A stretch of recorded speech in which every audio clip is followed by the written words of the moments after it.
Hi, welcome to the Sifu Mimi Chan Show. Thanks for joining the conversation.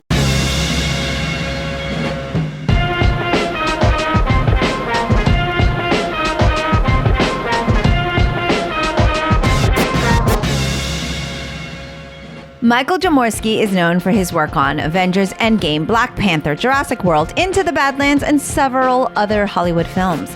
It's fitting that my first guest of 2023 is a Wallam family member. He is a Wallam Kung Fu student that trained under Sifu George Ki, my cousin, who they modeled Captain Shang Li from in Mulan. Michael shares some of the changes in the industry since CGI, AI, and the advancement of visual effects. He is paying it forward by offering free stunt training workshops for the new generation of stunt performers. If you are interested in learning more about it, check out his workshop coming in February on my blog post. I loved hearing about his journey as a stuntman, martial artist, and fight coordinator. It is fascinating to hear how the principles of Kung Fu apply to his work as a stunt performer. I'm loving these conversations and hope you are too. If you are, please rate my podcast on your platform of choice and share it with others. If you would like to support with a donation to help keep this podcast going and support the work I do, you can become a patron of the show by visiting my website or patreon.com/SifuMimiChan. For comments or suggestions, reach out on social media at SifuMimiChan. Now on with the show. Hello, Michael Jamorski. Nice to see you today. Hey, Sifu Mimi, how are you doing? Well, I have to say, last week, you called me to share some really cool news, which I want to talk about, like some of the stunt stuff you are doing. And I basically told you I was going to record the conversation and then post it as a podcast. And then basically, if I were there in person, would have physically twisted your arm and be like, you're coming on, talking to me on the show. Because really, it's just literally what we're doing right now. Yeah. So, what's funny is I don't get to see you very often. And I want to say I've known you since you were 12? Well, how old were you when you started Kung Fu with Sifu George? Yeah, 11 or 12, I think, back in 2000. Okay. And what's interesting about that is while you have certainly matured, we kind of remembered you as like a 12-year-old that looked like a full-grown muscular man. And so you were kind of still always looked a little bit the same, but it was like, wait, you're not a full adult. Okay, sorry, I'm yelling at you. You're actually only 12. You were always pretty strong and real fit, sir. Yeah, good genetics growing up. A lot of hard work. Yeah, that's true. It's not like you haven't worked to stay strong, get strong, and all of those things, with your whole life, that whole journey. When did you decide? Because I know you were doing Kung Fu for a long time and you're very physical. When did you decide okay, you know what? I think I want to do stunt work. So it's kind of a funny story about that. How I got into that was it just so happened to be one of the competitions that we were at. Yeah. I don't remember if it was one of the in-house ones or if it was that Nick Screama one we used to do at the Gaylord Palms. Yeah. But a manager from Disney winded up just seeing me. And then they came to our school, I think, to take some lessons. And they were just like, hey, you ever thought about doing stunts, live shows at the parks? And I was like, what? And at the time we were just doing shows at movie theaters to get free tickets and trying to get out there so we could get more students at our school. And I was like, you could get paid to do this? And just kind of auditioned, got into the live shows there. And then through there got into movie stuff just because people were already into it there as well. I mean, and you're not the first Wallam Kung Fu member to go through the Indiana Jones epic, as you all call it, stunt show, and then move on to be really successful in Hollywood films, which is very, very cool. And we are always so very, very proud. I mean, you're technically my nephew. And of course, we're so grateful Sifu George always let you come out to play with us and go to shows and tournaments and all of that. But it's been amazing to just kind of see your career blossom. But I think it's so cool that it's kind of a natural path. Hey, we're in Orlando, Florida. There's the theme park. Learn some stunts. Go over. But it's actually not that easy, right? It sounds like it's a easy transition and progression, but it must have been really, really tough. Can you tell me what was one of the hardest jumps? I think getting into the Disney show, how challenging was that for you? Yeah, that was pretty rough for me because just going to the audition and never really doing anything like that before. Yeah. I just kind of read like what their like prerequisites or what they expected out of you for the audition. So when I originally auditioned, I auditioned for the role of Indiana Jones. Okay. And I got typecasted immediately because I was too short, too big. Like they want people 5'10" and older or over, like to 6 foot. Okay. And I was 5'8". So when I went to the audition, they let me stay and do like the fight stuff, but they knew that I wasn't going to get picked for it. Right. And the stunt captain of like, who helped run the audition, who was like also a performer at the show, gave me like a list of like all the tumbling passes. He's like, you'd be a good size for our tumblers out here instead of Indy. He goes, if you can learn all these, we have another audition like in 6 months. He goes, I'd like to see you come back and try again. So the most difficult part for me, I would say, is trying to learn to tumble. After I got that list, I went and got like a private instructor and took lessons like twice a week for like 6 months until that next audition. And then just got lucky and got picked to be at Epic after that. But even after that, it was like hard. You get lucky, sir, because Disney doesn't just go, oh, we're going to give you a shot because you're nice. I mean, you do need to be nice to work, but obviously the talent was there. I mean, it was definitely lucky though to have opportunity and to, just get your foot in the door. I know all of that is kind of a thing. And, we have a long working relationship with Disney. I mean, literally, I was just there the other day. Yeah. So we're still doing shows and we're so fortunate that we've had that relationship. A lot of people don't know, but I think the China Pavilion at Epcot, we did the grand opening for, and my mom was like, in the commercial doing the hosting, and she was like the main character. I really want to find that footage because I was just talking about it with someone the other day, and I was like, yeah, I mean, my mom was literally like the face of like, hey, welcome to the new China Pavilion, and it was like this whole thing where they would say like ni hao, and it's really funny, and so we go way back with them. And so we're always proud that we have, Wallum students that go out there and get to perform. And we've had a lot of Ninja Turtles go through, and then we've had a lot of Epic guys go through. And one of the cool things, of course, talking to Chris Lapps, Ryan Watson, they always say like at Epic was such a great place because on the off time, there's so many things you can learn there and just learn to do that you don't even do in the show necessarily. Was that the case for you as well?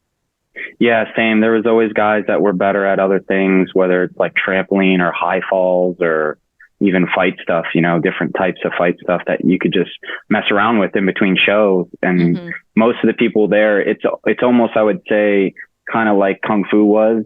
It's more of like a family environment there versus like other shows and other green rooms. Like everyone was like pretty cool. It was almost like a fraternity. Like everyone wanted to help each other out. There was no really bad attitudes there, which was nice.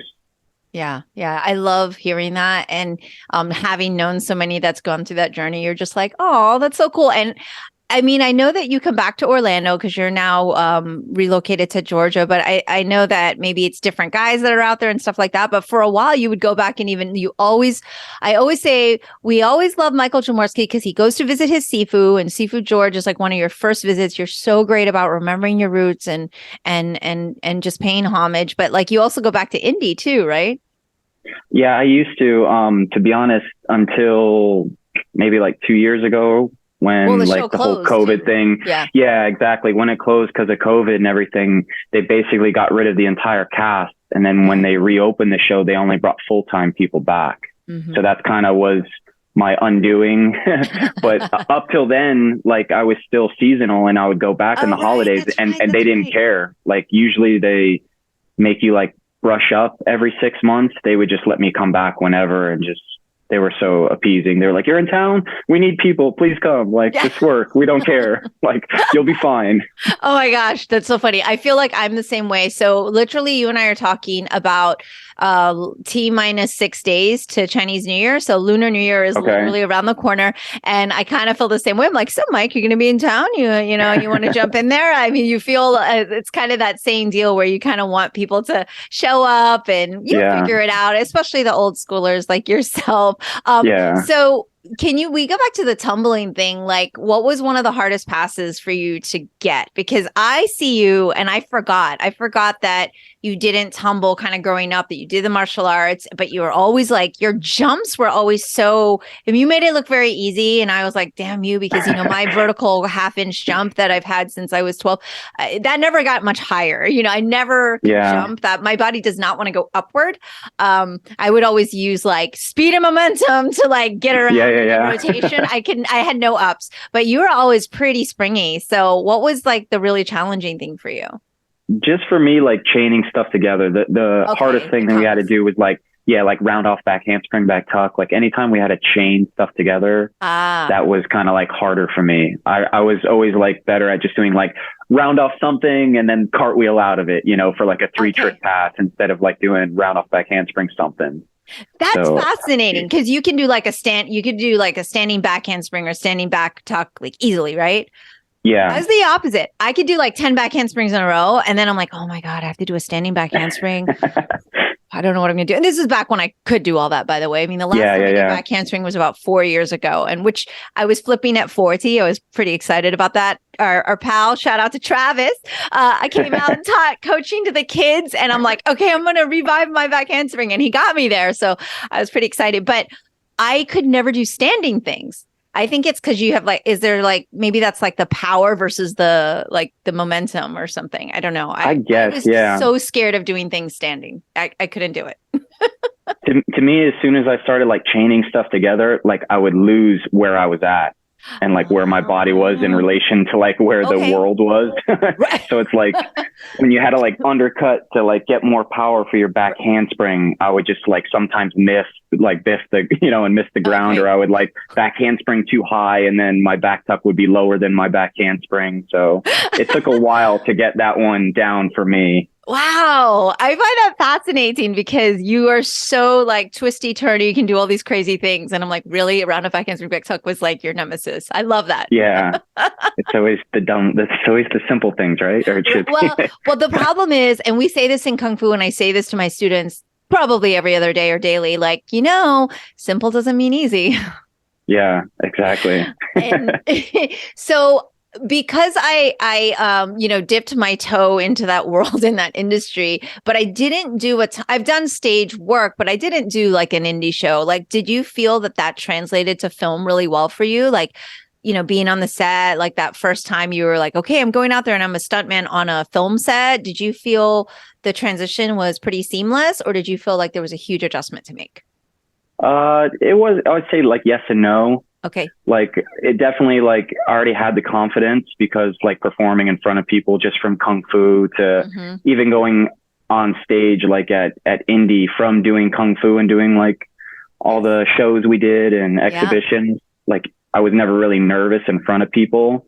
So I feel like that element when I went to movies was like, it didn't matter because of both of those avenues. But just like in terms of like fighting and some of the other stuff and the etiquette, it was way different because you're so used to like, okay, here you go out, you do your show, you're done. And then you can just hang out. Like there, it's just like a doctor's office. So it's always like, hurry up and wait, like you're always like, I don't know when to start stretching to be ready. Like, should I be ready? Should I not be ready? What am I doing? Like, yeah. Hurry up and wait is a huge one. Yeah. I get it. So it was definitely a learning curve for that. Now, I have some recollection of you going, I think I want to get into film now, because you and I had some conversations early in your career, mind you, like, where do I start? Do I need a headshot? All of that stuff. How hard was it for you to get started? Like, do you remember what was your first break? My first break, I got lucky with one of my buddies at Disney before when SAG was, right now it's like SAG-AFTRA, but when I started, there were two separate unions, right? And you could technically work in AFTRA without having like a union card. So my first gig was like actually an AFTRA gig, who my buddy got me the job because he already worked with this coordinator a bunch before, and it was on Army Wives. It was like an old like Desperate Housewives meets Army TV show. And just from going on that and working on that, the coordinator liked me enough that he's like, I have a movie coming up, and he's like, I need high school kids that can fight. And he took me down to Savannah, like straight from this job, which was in like Charleston, South Carolina. And I auditioned with a bunch of other people, but he was there and he brought me, and kind of same, like went through like a casting type out thing, but he like went to bat for me. Yeah. And I got my SAG card from that movie. They did like whatever, the Taft-Hartley. Mm-hmm.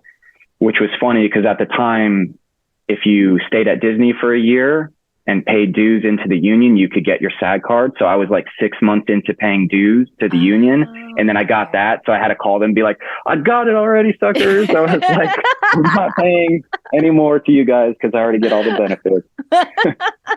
I love it. I love it. I love it because I think it was the same, I just took for granted, like, oh, SAG, is that a big deal? I don't know. I just, went to go work on, I want to say Mortal Kombat was the first thing that Taft-Hartley us here. And that was, back when Florida had the tax credit and there was actually productions in Florida and stuff. And, it's kind of the same deal. We were just always doing stage things. They came to Florida, started looking for martial arts schools, probably. Yeah. I don't know.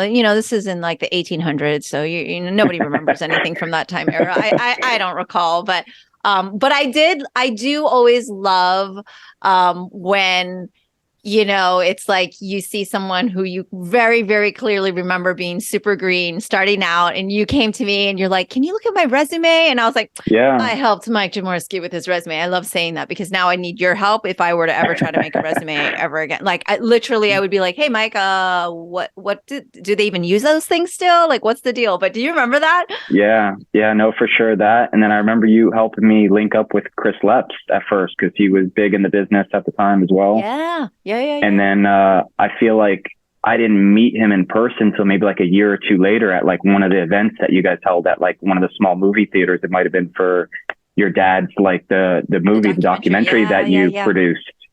I think I met him there again, which was crazy. Yeah, it's super wild. And I love, like I said, I love when there's like Wallem family member success. And I love when, like, I know that later on you even went on to work on more productions with so many of the people that maybe you weren't even Wallem, but that, it's all intertwined. And like anything else, I think you just work hard.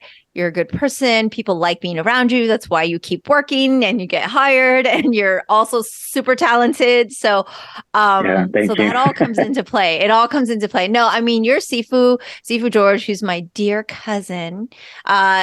He is so proud of you. I mean, and it's not just your career. It's just like the person you've become. And I'll make you like blush a little bit here. I'm really serious about when students actually come back to thank their Sifu in the way that you do with Sifu George, and just to say hello, and to just, you don't even have to go there and say every time, hey, thanks, blah, blah, blah. But for the fact that you show up, you say hello, you come in, and you just like kind of always remember where you came from kind of thing. Like that makes us proud as Sifus, as like your old auntie over here. I'll tell you, I know your Sifu is just like unbelievably proud of you. And that is like what we want to put good humans out into the world. And yes, you do really cool things. You have fallen out of buildings and been in all these Marvel films and all that. And we'll talk about that in a second, but that is secondary to like the really good person you've become. So very proud Kung Fu auntie here. And on your Sifu's behalf, like, good job, Mike. Thanks. Yeah. It's always so fun, going back to see them. It was just like, it was the second family for me there, especially, growing up like young, like you said, like I was like 12 when I started. Like that's all I did. I didn't do sports after school. When we had summer break, I was there from morning till night. I took the morning class. They would keep me like during the day, and we'd either train or play games or do whatever. Like it was just a family. Popo was there. Yeah, they would feed me. I ate so much jerk chicken. I don't know if I could ever eat it again. But, something had to feed those muscles, sir. They don't just grow on their own. Jerk chicken is pure protein, please. Yeah, exactly. But no, and then we'd even just hang out on the weekends, like go to his house and stuff, or go to like Michelle's house, or. Mm-hmm. So it was just very family oriented. I was very thankful to find you guys. Oh my gosh. Especially as my first school, like my first mark, I didn't have to go through. And you didn't have to go through the horror stories that you've heard. Yeah. So yeah, that is really, really awesome. And I will also say congratulations because you have your own family now with this lovely, amazing wife that actually is a guest of the Sifu Mimi Chan show. She's also on the podcast. So Jessie, who we adore and love. And so congrats on that. You are a newlywed. yeah, thank you. I actually just talked to Alfie and was like, yeah, I was at the wedding. And, it was like, this is the thing about family, right? So I was like, you're so lucky and honored. You should feel honored to be there that, you guys are all family and grew up together. It's crazy. Yeah. It's so crazy. It's so crazy, especially those kids, like when I first met them, even though like I was young, they were younger. They were like 3 or 5 and now they're in their 20s. Yeah, like they're all drinking and they're adults and have jobs and stuff. What's happening? And they all some of them have almost as much muscles as you. Yeah, I think all of them are pretty much either my height or taller than me now, which is crazy. Because I used to throw them around. They won't admit it, but I have a feeling that seeing you very muscular, always fit, was kind of inspired. One of the reasons that they all would push to do more push-ups and pull-ups than one another and work out and get bulky. I think you were a big inspiration for that, by the way. Yeah. Well, I can't take all the credit for that because Shifu used to put us through weight training on the demo team. And then for me, Ivan was a big force for me. He showed me how to lift when I was 15. He took me to the gym and he's still nowadays hey man, he's you ever swing through Daytona? He's we got to hit the gym together. I got some new stuff to show you. You're still what about it. Lunch? Can we just have lunch? Yeah.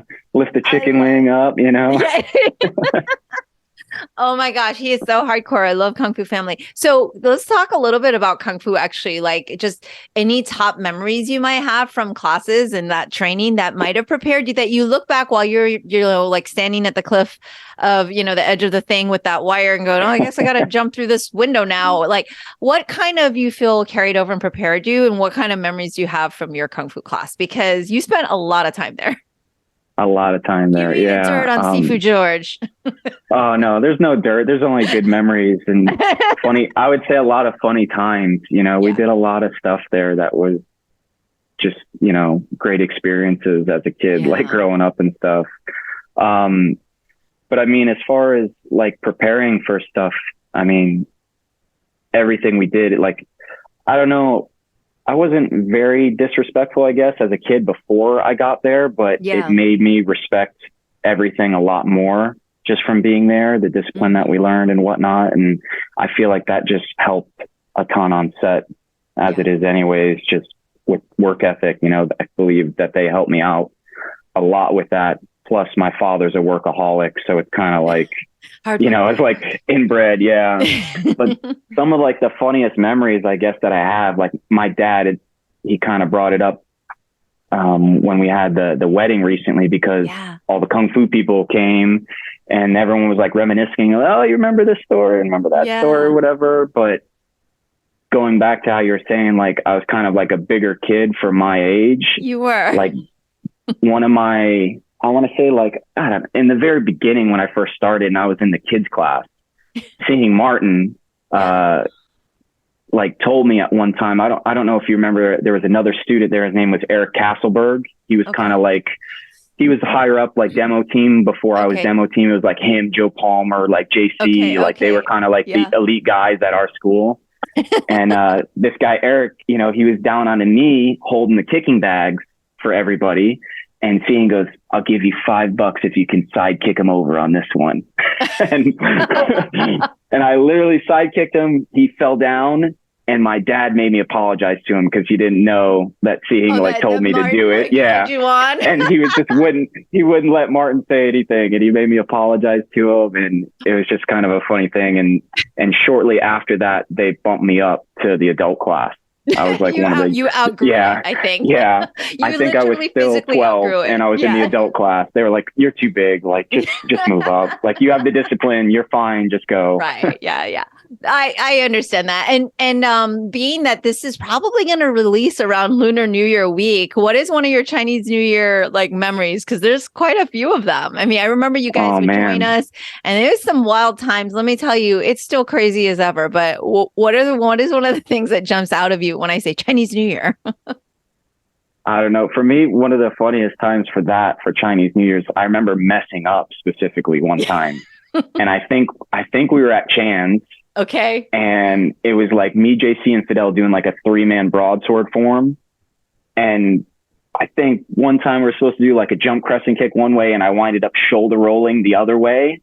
And we just split. And it was like them two, they went that way, and I went the complete opposite way. And I realized it like mid shoulder roll, I went the wrong way, and I just kind of like walked really fast into the crowd and hid my broadsword, and nobody really knew like that. You literally rolled off stage. Yeah. And then they turned around. They were like, where the heck did Mike go? You know, like I was like, I just messed up, man. But it was funny. But some of that stuff was pretty funny and memorable. And I just remember that location specifically, like they were super traditional. Like we couldn't, like I couldn't do lion, like I could perform, but couldn't do lion, couldn't do like really Buddha or anything. So neither could I, always, you know, women. Yeah.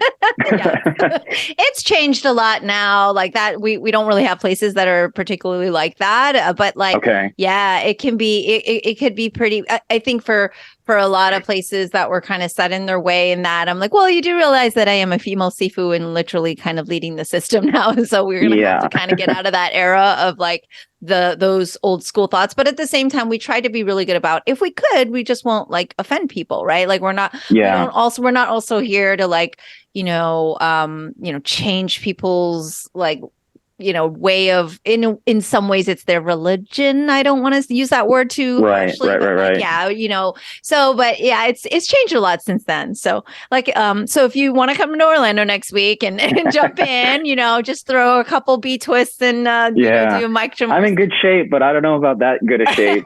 I always remember it being tough. By the time, we got done at the end of the day, like you were spent. My girls, we always talk about it. We're like, man, that Chinese New Year end of day shower, though. You just want to like stay in there forever and then see all of the dirt just wash off of you, literally, and all the firecracker dust. It's pretty gross. But that was crazy too. I remember wearing the masks, like even doing that stuff. Of course, and you'd blow your nose and it would have black boogers. Like it didn't matter. Nope, which kind of says a lot about the type of things we were reading in during Lunar New Year and will continue to. So you get to stop, but I'm doomed. I want to talk about all of the things that you're doing now that you've been doing. I will probably read all the crazy projects that you've been on. What are a couple of the most memorable ones? Because we're always excited when we see you in, a Marvel movie, and like in the trailer, we're like, there he goes. That was him. He went out the window or whatever it was. Like we get really psyched and kind of tease you about it. But again, it's really a sense of pride. What are some of the projects you've worked on that you just kind of sat there and said, wow, when I was that 12-year-old kid, here I am on the set of, just kind of still unbelievable to you. Is there anything that's still surreal, or are you kind of still used to it? For me, I have to say like my favorite job so far, and still to this date, and it was kind of early on in my career, was I winded up doing Into the Badlands. Yeah. And it was kind of like a kung fu-ish, like post-apocalyptic. Yeah. And it was ran by like a Hong Kong stunt team. Yeah. And at the time, like the first season shot in New Orleans. And when I moved out there from Florida, there wasn't a lot of talent out there. And let alone like a lot of people that knew kung fu. Right. So everything was like very easy for my job. And I was just like, this is awesome. I get to actually use what I know, like on film. They're like, get out there and just do some flowers or something, not regular people know how to do that. And no, not like, regular. It's nothing people. for us. Yeah. It's like, that's a basic. It's nothing for us. So they love me. They were just, they would always, they'd be, oh, you get in there, do it. I bet. I love that. Did you talk to Daniel Wu much? Do you know he knows, he came to I think he came to Tournament 2000. He came to Florida for one of the tournaments when he was a wushu artist. And I ran into him in Hong Kong when I was filming a TV show. And he's good friends with my friend Robin Leong, who's Grandmaster John Leong's son, who's a huge star in Singapore. And they're really good friends. And so it's just like kind of full circle. But it's really funny because he's like, wait, Grandmaster Chan, I was at that one of those tournaments. I was like, well, we only did tournament 2 there because he came to Florida, he recalls. And that's kind of what he told me anyways, but That's kind of crazy. funny. No. He would have known that, like if you had kind of mentioned. Wow. So it's interesting. No, like I only like chit chat, small talk when we kind of like in past, but he's awesome. He's very nice and very talented. Yeah. Oh, yeah. And I got to fight him a couple times too, which was cool. Cool. Yeah. I wish I forgot. And I feel like, it's not like you and I talk every week anyway, but I was like, I've been like, hey, yeah. Super, super awesome. I love that you got to do all of your Kung Fu things and weapons too. The thing about that show is the breadth of weapons that you get to see, which is so rare. Yeah. Yeah, it was pretty cool. I think we did the typical like axe gang, like in every like Chinese film too. Like I was like the leader and had to like start, we were all like in a warehouse and I was just like hitting the metal pipe like up at the catwalk and then everyone else starts beating the same beat and they all join in and we all start fighting. It was pretty funny. Oh, kind of like, yeah. So much fun. Yeah. People who know, whenever I talk to the stunt pals and people on this show, even they're just like, oh my gosh, isn't it dangerous? Do they ever get injured? I'm like, yes, injuries happen all the time and hopefully nothing major or big, but like for you in particular, like, are there any injuries that stand out that has been like a huge setback for you, or have you been fairly lucky? Movie wise, I've been fairly lucky. I've only had like stitches. One of the movies, Ant-Man, That's the I wound up going, right, that we saw you fly out of the window. Yeah. And when I went through the window, I winded up landed on my head on some of the glass on the stairs. So I had like a chunk of glass in my head, and I know they probably won't be able to see, but you can still see the scar from where I had it done.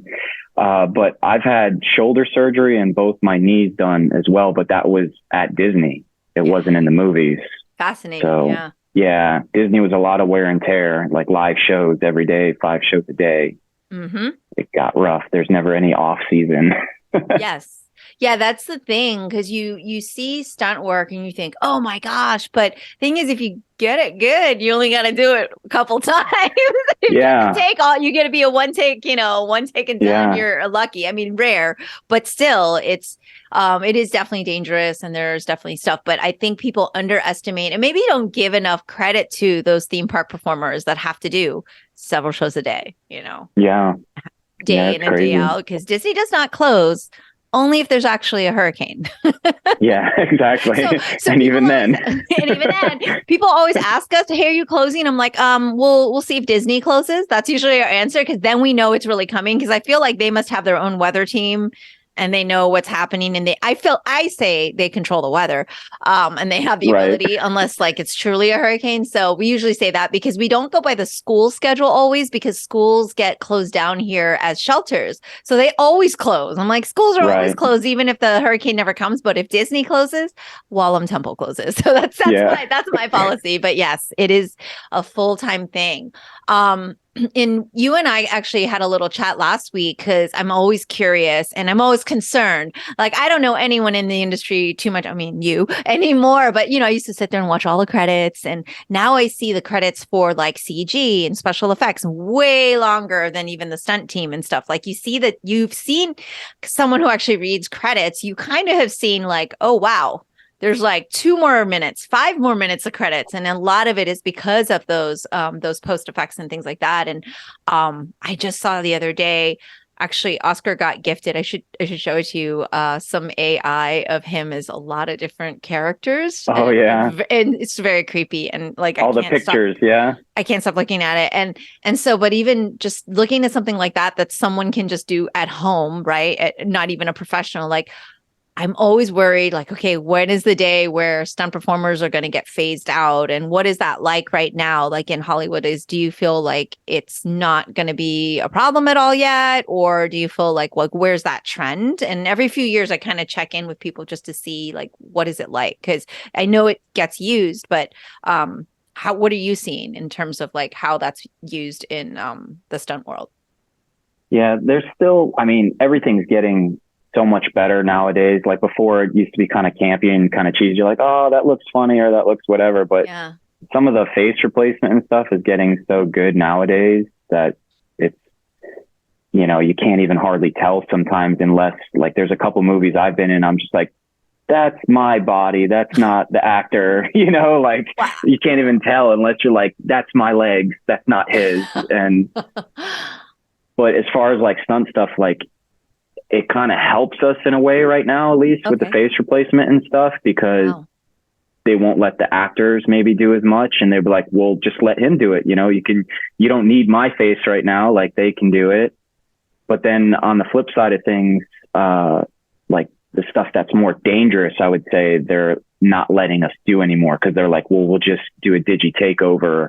And they literally just take thousands of pictures of us and then just do whatever they want with our bodies, like make them flip through the air if it's like a crazy explosion or whatnot. Right. So it's kind of taking away some work, but then it's still like keeping us maybe a little bit more employed. So I don't think really it's phasing us out yet. Hopefully not in my career, maybe the newer generations eventually, but. And that's interesting that you kind of talk about that, because there's like the pro and the con, right? Because there's always this sense of pride. And I feel like there should be a stunt category in a lot of these award things. I feel like you guys should get a lot more accolade. I know you have your own like award thing, whatever, but nobody really gets to hear about those, right? Nobody gets to know. Yeah. But like, I mean, do you feel like as a stunt performer from your generation, because I definitely consider you and I very different generations, by the way.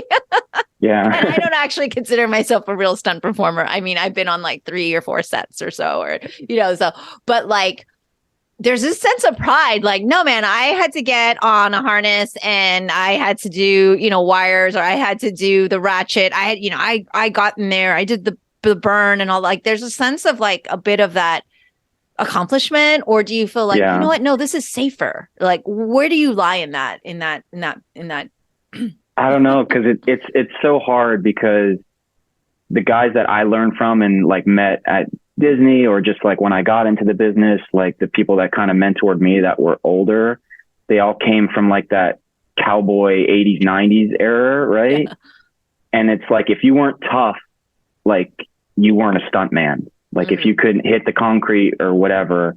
And nowadays, like with the CG and stuff being so good, a lot of times they put like a thin layer of foam on the ground and they just wipe it away. So it's like, we're not even like technically doing what they used to do back in the day. So the older generation kind of thinks the newer generation's softer, and then the newer generation's even softer than that. It's just like, there is a lot of skill, like doing like the wire work stuff, but like we don't even do air rams anymore. Like they don't even really teach that, because wires are safer, or it's easier than just getting launched off this catapult thing and trying to flip through the air.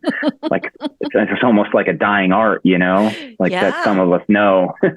Yeah. I never had to do that. So I mean, I can only imagine. And in terms of like, and then like I said, I get it, right? Because in one way, it's like, well, then maybe someone doesn't get injured today and then we can keep going. But I don't know. Yeah. Do you kind of feel like you still wish the next generation did learn that? And this probably goes into the conversation that you called me about, which is, when you give back to the community, you're like, hey, I want to create some like not so soft stunt people. You want to create like stunt people that can get in a situation where it's like, you know what? This film doesn't have the budget to put a CG foam on the floor. This film, not every which film you could has still those run budgets. into. Yeah. I mean, and some people are just doing things to make art now, right? There's YouTube. There wasn't YouTube before. Right? No, so there's stuff out there now that like maybe they just want to do stuff to do it and get it done and need to learn to do it safely. So, I mean, do you feel like it shouldn't be a lost art, a lot of these things? Yeah, no, I don't think so. Like you said perfectly, is like, it's hard finding newer generation people that are like that today. Mm-hmm. And whenever like newer people either come up to like myself or the other guys that I work with, they're just like, oh, how do I get good, or how do I do this? And it's just like, we always tell them it's like attitude, like work ethic, and then talent. Like those are the 3 things. Like it's not talent first, it's your attitude first, then it's your work ethic, and then it's your talent. Like if you have a bad attitude, and it's like you said, like the newer generation's kind of softer, and they're kind of entitled, and they're like, I don't get a pad. Like that's when the other, like if it was my generation and I said that to the coordinator, I would have been fired. They would have been like, get out of here, get the next guy.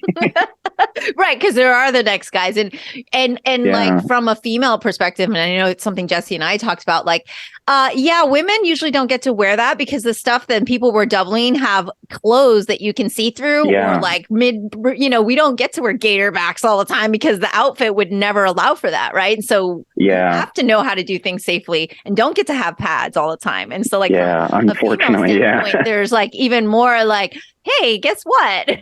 So I think it's interesting because it's fascinating. One, because, I do remember the Mike Jamorski of 12. While looking at you, you don't look radically different. Like, mentally, you're like a full grown adult and like a human now who's coordinating on shows, fight coordinating, doing things, and you're responsible for other people. And so it's really cool to hear you talk about this next generation and how to then train them, because the thing is, I'm sure you were the exception and not the rule. You had a traditional Kung Fu background, and what I happen to believe is one of the best systems across the planet in terms of preparing one to go out and work in places where we actually did prepare people to go to Disney, right? Like, have a good attitude, make sure you're respectful, hardworking, fellowship, all the things that you learn kindness, right? All the stuff on our Kung Fu altar. And so I feel like even in your generation, there were those, because I remember looking, going, these young people coming in, they're not really respectful. They think that they deserve a shot because they can do,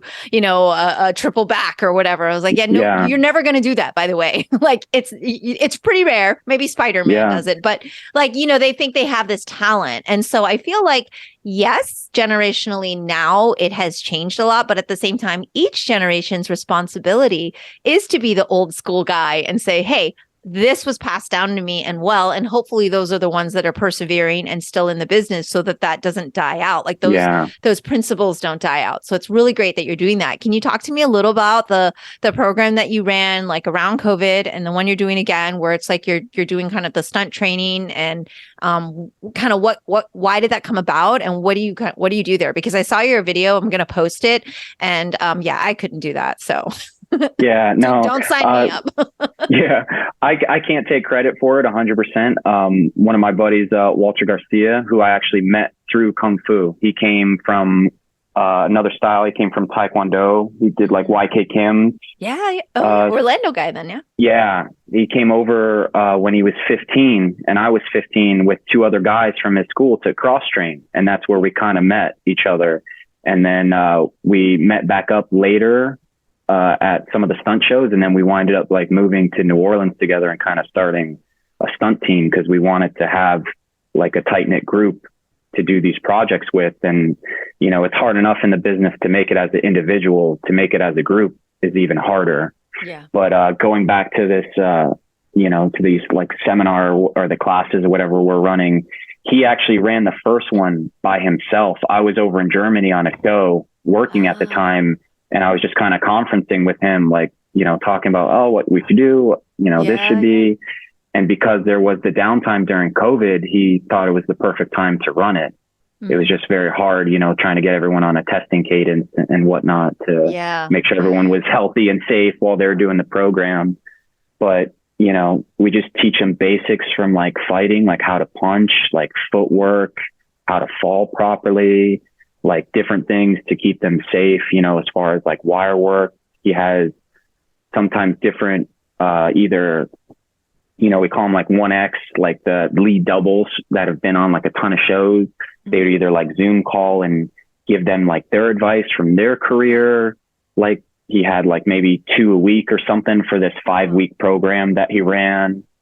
And just a lot of, as from training in martial arts, the harder that you train and like suffer through something, it makes you a stronger person. And that's kind of what it's about, is like them suffering as a group, in a sense, to grow as people and to learn how to like navigate hard situations. And once they get through something in their mind that is unbelievably hard in their life, when they get to set or they get to some life problems or whatever, it's just like, this is it. That's all we got to do. Easy, like it becomes something nonchalant because they've trained so hard. And that's kind of what we're trying to do. Yeah, no, that all speaks to me. Yeah. That all speaks to me 100%. Yeah. No, it is true. There is literally, and we laugh, but it's actually, blood, sweat, and tears together. Like you go through something, and it is life-changing. It really is life-changing. Whether they actually go into the stunt industry and, do stuff is not really it's the goal, but it's not, it's just kind of becoming a better person, right? Version of yourself, and how to do that with people around you and support one another. I really believe in that. And there is something about going through that trial, like that physical trial, that mental trial. Yeah. I mean, in some ways the mental game is harder, right? And because some people are just physically like gifted, like you. No, I know you worked really hard, Mike. I tease you about like coming out of the womb as like this strong, muscular guy ready to go. But that's just, a part of it, right? You had to work really hard for the things that you do, and it shows, and it's definitely there still. But like I think there's a need for that. Do you know Brett Chan and the Hits International Group? Are you familiar? Have you? No, I've heard the name, but no, I haven't worked with him. So he does, all the Warrior stuff and Marco Polo, and and they kind of do the same thing. They're like this awesome unit. They do a lot of work international as well, and I see that is the way, because when I was, and maybe it's because, I like to say when I was in stunts or whatever, but literally I had like a 1% career at what I did in that world. But like,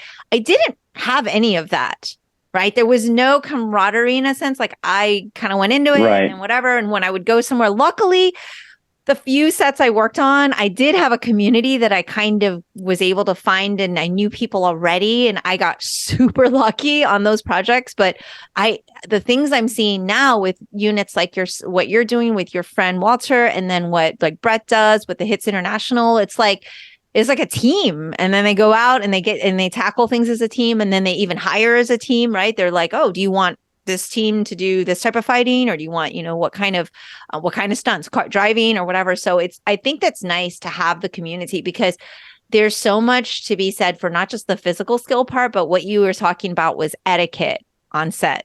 And I'd love for you to share a little bit about those faux pas of what, other than like, hey, can I get a pad? Like now, like we're a little nicer about safety and wanting to like make sure people don't hurt themselves. That maybe isn't part of it, but there is still an etiquette and an expectation of a hierarchy of what the faux pas are on set. Like, what is it that you kind of see over and over from that younger generation that you talk about, that you're like, wow, I can't believe this isn't just common knowledge? Like, what's something? To be honest, the biggest thing is just like paying attention. Like, I don't know how many times, like, there's a ton of people on set, and like when you're not doing anything, like I was taught, like your eyes are either on, like in Kung Fu, it's like your eyes are on the instructor. If you're not doing something, you're watching him. If they need anything, that's what it is. And it's the same on set. It's like you should be looking at the stunt coordinator, like seeing and watching him if he needs something. If he's moving to grab a pad, he shouldn't be doing that. You should be doing that for him. And they're just on their phones, just, minding their own whatever. And then to be honest too, I mean, that has happened like a lot, but COVID has made it worse too, because now a lot of times they don't even bring people to set anymore to help out. They leave them in their trailers until they're ready for them. And then it makes it harder because they go to set and they have no clue what's going on. And like, hey, we want you to do exactly what this guy was doing, but good luck trying to do it the way they're doing it. And then they have to like try to find playback to pick out, sometimes. So it's like making where production you could longer, right? Like less efficient. Yeah, but paying attention, going back, to your question, is just so many people just don't pay attention, like either to their surroundings or to what is going on right at that moment. Yeah, no, and like for stunts, especially second unit, it's all about safety. So if you're not paying attention, it's not safe. Yeah. Right? Like that's the bottom line. It's interesting you say that, because of course there were cell phones when I was working, right? But like it's not that there wasn't cell phones, but there wasn't smartphones right away. That's a big difference. And I mean, I feel like I'm over strict on things, but I mean, if I were to direct a film again, if I were to kind of go through that, I think I might have like a no smartphone rule on my set. I think it would be like, I'm sorry, that's what you want to be on. Go home and be on that. Bring in the next person who clearly wants to do this work. more. Yeah. Because It's just so disrespectful. And I give you like a small example. Like Oscar used to bring in interns to his fitness program where he's like, I want to teach people to be better coaches, better trainers, and da da da. Okay. And like one of the interns was like on the phone while clients were in and was supposed to be tending to them. And I was like, he was mortified, like didn't realize like that had to be stated as a rule. Like, yeah, you can't just be like, 10 more like that is not that's okay. crazy. Like, yeah. So like, but I think I would be like that person, like, I'm sorry, your phone stays in your trailer, and like, because it is a distraction.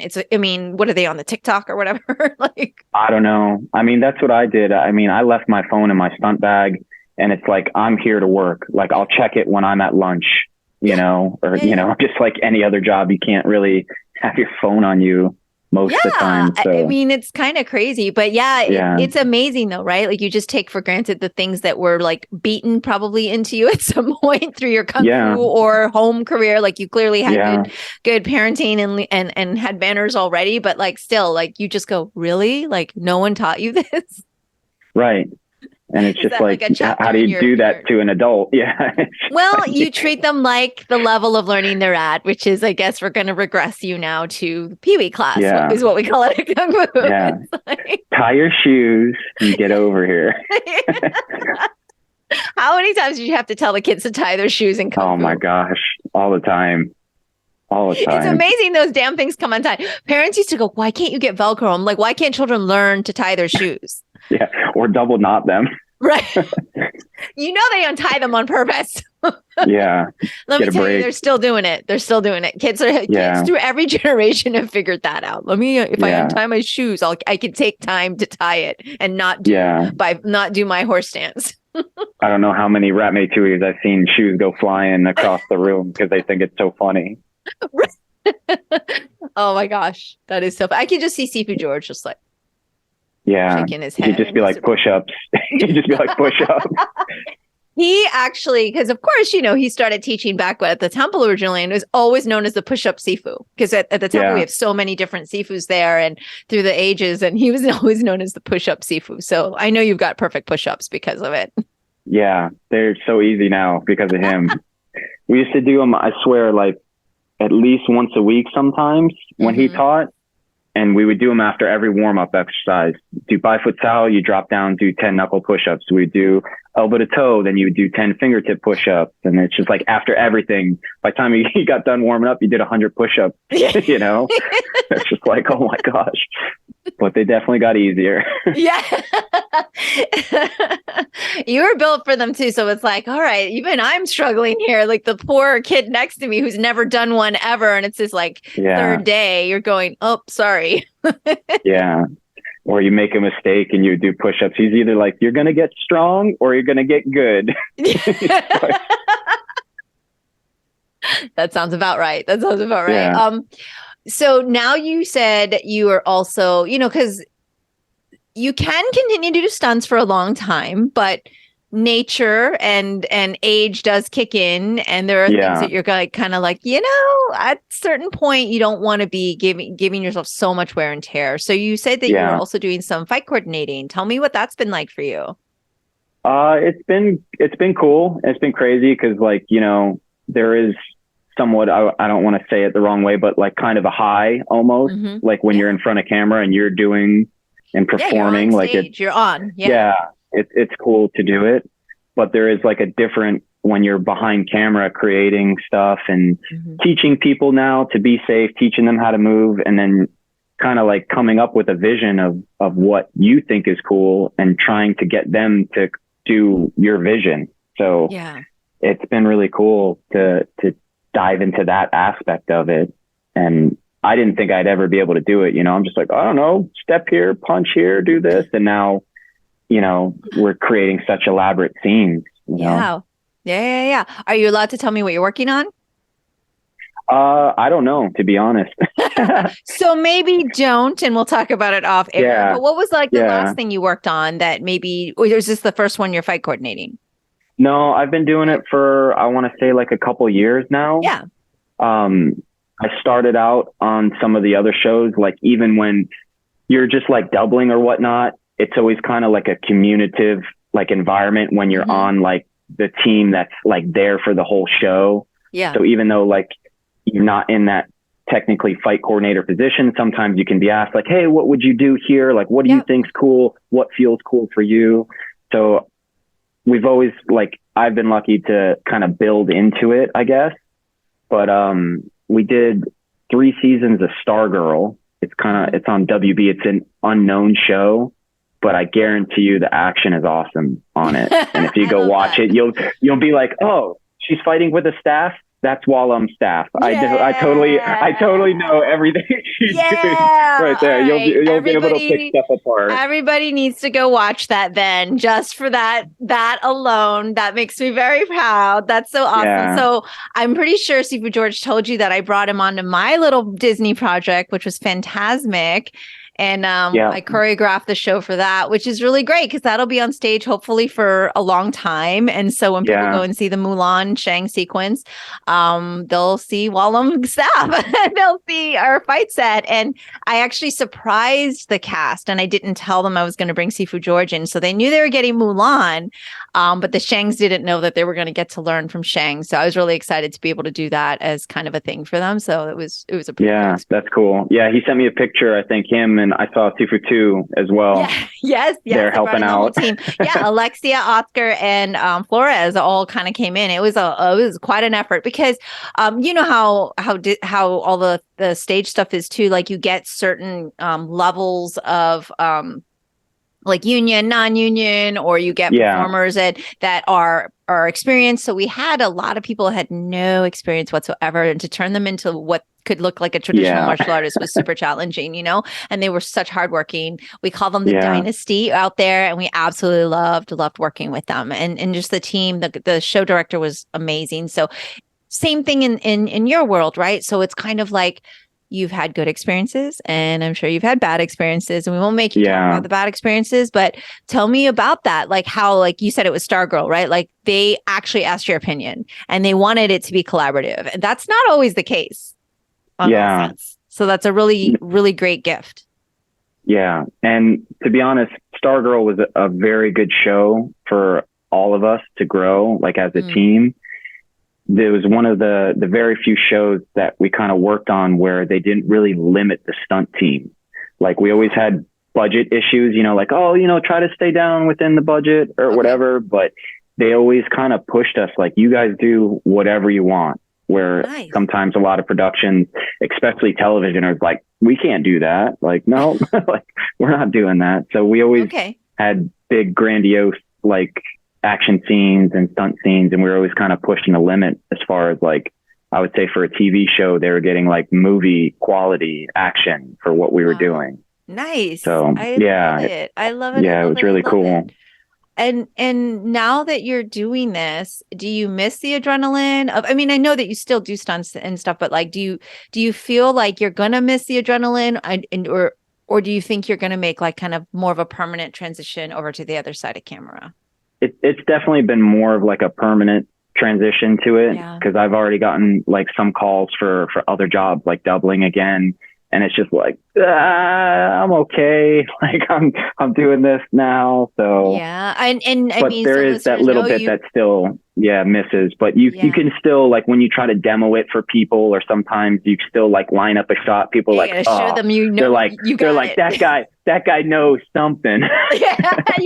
Occasionally you gotta throw it out there, you know, you're like, I still got it for the youngins to see. Should have warmed up, but I still got it.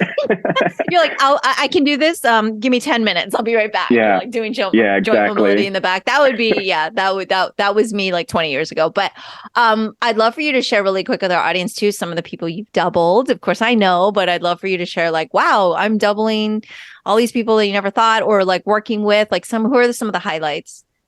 Yeah. My first ever doubling job was for Woody Harrelson, believe it or not. Yeah. You wouldn't think that I'm like around his size, which I'm not, but we made it work. And I doubled him a couple times. Matt Damon, I doubled once for the new Jason Bourne. It was like his fourth one. It was the one that wasn't so good to his other trilogy. Like everyone's like, oh, you were on Bourne? I was like, yeah. They're like, which one? I was like, Jason Bourne. They're like, which one is that? Like nobody has ever really seen it, you know? That's because you're also young. And so by the time the Bournes came around, but it's still cool. You got to work with Matt Damon and Woody Harrelson. Like, yeah, he was very nice. And then Mark Wahlberg is a couple times, and he's probably like the most or the closest to my size.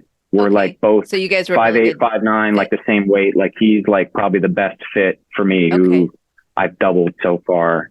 And those are kind of like the bigger guys, and like people that I've worked with, like Matthew McConaughey, like some of the bigger guys, big names. Everybody's pretty much nice. I haven't really ran into too many. Oh, that's like nice. You know, jerks out there, even though you hear about it. You do. Everyone that we've worked with has been kind of cool, more or less, you know. I mean, I don't know if it's a hard, fast rule, but I often hear like the bigger the star, usually they're pretty, they're nice. And probably the reason they're a big star is because they're nice people to work with, you know? Yeah. Like you hope that's the case. I hate when you hear, you know, kids meeting their NBA idol and they're just like rude to them, or like people meeting stars that they've like really respected their work and they're just not nice to work with. Like I hate hearing those stories. They kind of piss me off actually. So I'm really glad to hear that, because all of those actors I have respect for and regard for. And so that's really awesome. So was this really painful to sit and talk to me for an hour? Like, how do you feel right now? No, it wasn't too bad. I'm all right. I was just teasing you because our audience and our listeners, you're like, oh yeah, this is like for a recording. But he was real shy to come on and talk to me on this podcast. And me and Jesse have been kind of like double teaming you and like giving you a hard time the last few years about this. And in all honesty, it's been really amazing to just see you grow as a human, like I said earlier. And I know that your Sifu is like a male Sifu, and I don't know how often he like shares what I know he shares with me, but like so proud of you and the person you've become and the work you do. And every time there's a show that you're on, like we all hear about, you know how big our family is. So everybody hears about it and everyone's cheering for you. You have such a support system here in Orlando. It will always be your home. And I just absolutely love talking to you today. So hopefully now you'll be a regular. And next time, maybe you and Jesse can sit and talk to me together and you can be like, I did the harder stunt. No, I did. And then I can watch you guys fight. No, I'm just kidding. Funny. Who would win? Probably her, for sure. Yeah. Well, given. The wife always wins. That's what right. I have to say. the first rule you learn. Your marriage is going to be fine. You guys are good. I know you just got married a month ago, but you're on the right track, sir. Yeah. Oh my gosh. Well, is there anything you want to recommend other than Stargirl for people to go and watch the action for? Is there anything off the top of your head, not just that you've worked in, but anything recently that you're like, you know what, this is a real delight, like go watch this and here's what you look out for or whatever? Any recommendations for me? Because I don't get out much. I don't know. I'm so bad. Like I don't have social media and I don't watch a lot of newer things that come out. But to be honest, like it's not bad to not have social media, by the way. I'm just going to tell you that's actually a good thing. Anything that we've kind of had like our hand in, whether it was like Stargirl, we did like another show that was kind of weird. It was called School for Good and Evil on Netflix. Oh, I saw that. I actually read those books. Yeah. Did you? The books are probably better than the movie. But we did the action for that. Okay. And they winded up, like chopping it up worse than what we actually did. Like it was a lot cooler. The cutting room floor thing? Yeah. It stinks, but know. Can you give me an example or would that be taboo? Of how it got chopped up like crazy? Like a scene that we saw and you're just like, oh, that was intended for this. Like if it's not cool to talk about, that's okay. But I was I was really disappointed because I really did love the characters in the book and I didn't think and the stars they had in that, you're just like, what? And it didn't hit for me. I loved seeing the characters as always like alive and moving, but like, it was a little bit disconnected for me. And I think that happened in the Unit 1 too, not just Unit 2, by the way. Okay.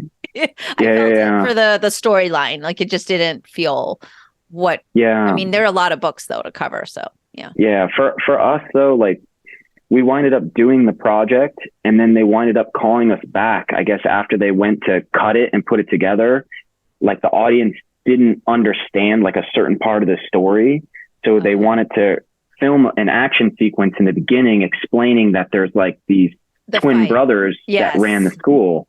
Yes. And we came up with this huge elaborate fight between the two of them where they were on this like rotating platform and it was like longer one-er shots. And it just did not, of course it's like time and money and they don't want to tell. It was already like a 3-hour movie and they were like, we can't put another 10 minutes in the beginning. Yes. People even though it's understand. awesome. It's only 2 minutes. Yeah. No, but like, I mean, at that point with this film, better action might have saved it a little bit. Yeah. At least it would have been that, right? So it was a little rough. It was disappointing, but no, I mean, you kind of take what you can. Like, you don't have control and you have to just let it go, right? You just go, well, on to the next thing and hope for better editing. Decisions with the editing. It's not always necessarily just the editor's fault, but lots of different moving parts in the movies. Yeah, but I would say check out anything. I mean, like anything like we've done, like stuff that Ryan's done, like martial artists that became coordinators or fight coordinators. Mm-hmm. Like usually their action's pretty good. Like Ryan Watson, and then believe it or not, I know he passed away, but Brad Allen, he was part of like Jackie Chan's stunt team. Of course. All his stuff is always on par. It's always so awesome. We were just like striving to like be like him and push it. Like he had really unique and awesome action design. Yes. Yeah, because I mean, maybe I'm biased, but you're right. When you have Brett Chan is the same, martial arts background, and I love the stuff that I've seen, like in terms of the action side. I'm like, I need to talk to this guy, and then like we have a kind of friend in common, and then I ended up like being able to talk to the whole like Warrior cast, and that was great. It's just like awesome, but very same thing, like super family oriented, super like when he on the set of Warrior, and I was supposed to go to South Africa this year, and I didn't make it out, but like literally, it's like we're having warm ups, and everyone shows up to train, including the actors, including like he's like anybody, craft services, whoever wants to come out, and they all like work out together. It's like this really fun, so cool. crazy. I was like, that is so cool. I am so there. He's like, come on out, so maybe next season. But you just love to hear that. And it's usually, I feel like martial artists who come from a background where it's like that, they've come from a family background, like for us, they translate that into the next phase of life. And that's why I think, and you see it in their work, right? Like you see that something is connected very, very, really well. And it's usually like everyone there loved working together, and it's because they had a great leader. So I love those recommendations. Thank you so much. So this is so much fun. Shout out to your Sifu and all of the family that's going to be watching and listening. Listening for sure. Great. So, no, thank you. Thank you for having me. Thank you. And thank you, Sifu George and seeing Martin and stuff. Everyone's such a big influence, on my life, to get me to where I've been today. So I can't thank them enough. That's why I always go back to reach out to them and try to see them and hope they're doing well and see what's going on. Yes. Next time when you're in Orlando, I definitely want to see you in person and Jesse. So I still, to be honest, I got to come check out the museum still. I haven't been to see that. And I know you guys done that like a long time ago. Yeah, like it's been a while. A couple years ago. Yeah. Yes. Come to the temple. It's been a while. That's also your second home. So please feel free. You're always welcome. You're still a Wallem member, even though you're not in classes. That doesn't mean you're not our family. Like we always feel that way. Thank you. So really proud. So, all right, I will talk to you again on the show. All right. Thanks, Sifu Mimi. That's all for today's episode. Thanks for listening to the Sifu Mimi Chan Show.